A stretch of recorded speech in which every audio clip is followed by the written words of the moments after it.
I first came to Uganda 5 years ago. My original plan was to take a year off of school before I went on to law school.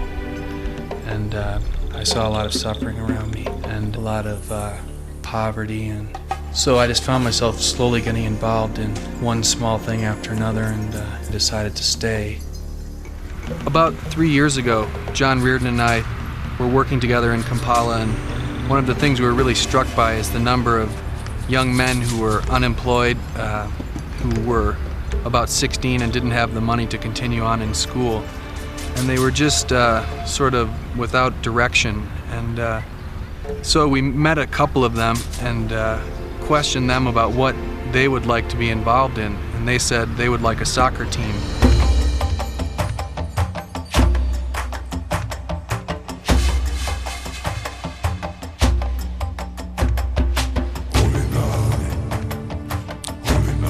So we began a soccer team with those few boys and told them to bring their friends, and we would practice every day at such and such a time at a certain field. And that went on for a while, and soon the boys came and said they had their coach who they wanted us to meet. In Uganda you get to be sort of leery of these sort of situations, and so this man basically told us he would like to coach this team, and we shouldn't worry about paying him, he'd just like to do it. From that time on, we became friends with Stone, and we began working together.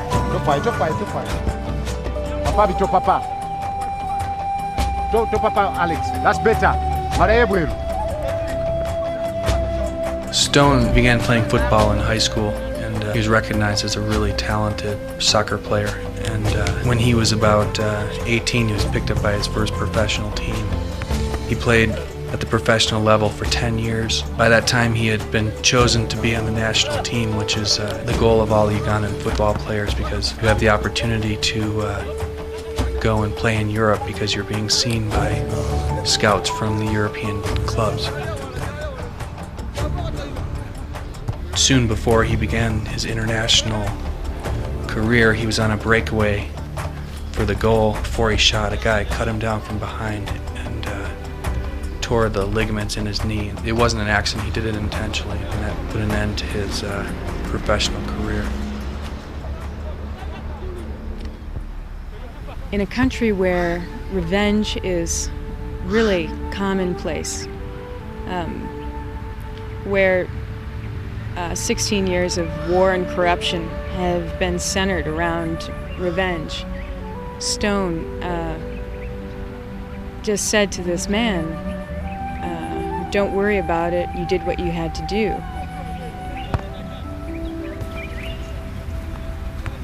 Stone's ability to forgive this man after pursuing a career for so long was really remarkable. And we knew that the sort of integrity he had within him was exactly what these boys were going to need in order to get direction in their life. Some of these boys were druggists, some were pickpocketers, some were, let me say, wild boys, just walk on the streets aimlessly, without direction at all.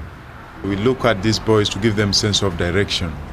And in this, we also try to give them some skills, then some resources, then a frame of mind, which can really help them in future. We just don't look at them as footballers for their future, but we want them to be good citizens. So we want them to be self-reliant, to have those skills to help them in future.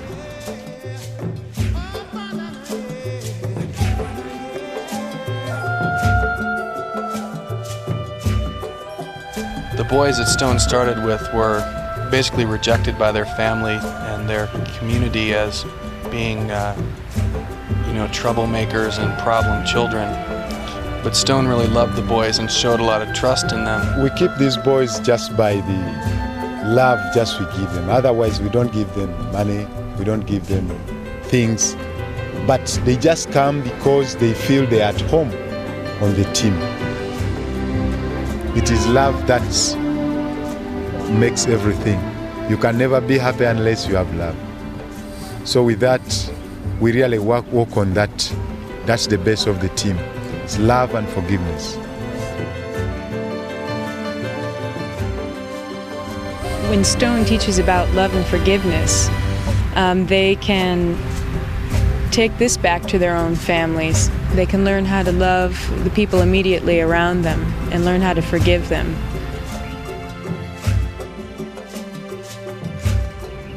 A lot of the teaching of this principle is just shown by Stone's life. He lives in the same area as the boys. They know his wife, his children, the way he interacts with his family, and they see that he's actually living everything he's teaching. And so that's really the most powerful part of what he does, even more important than what he says. And I think his example really challenges the boys to be like him.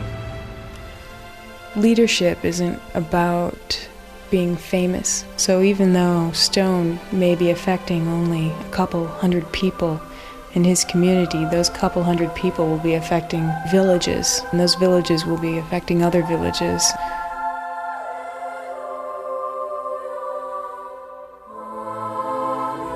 We are trying to teach them how to lead themselves, how they can have responsibility, not that I will be there all the time, because most of these are boys and they are going to be fathers. Now what type of families will they lead if they are left as they are?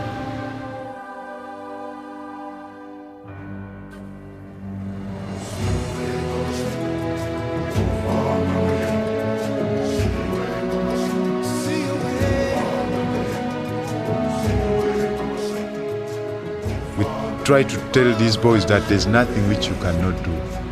It is through hard work that all things are possible. Your life is entirely on you.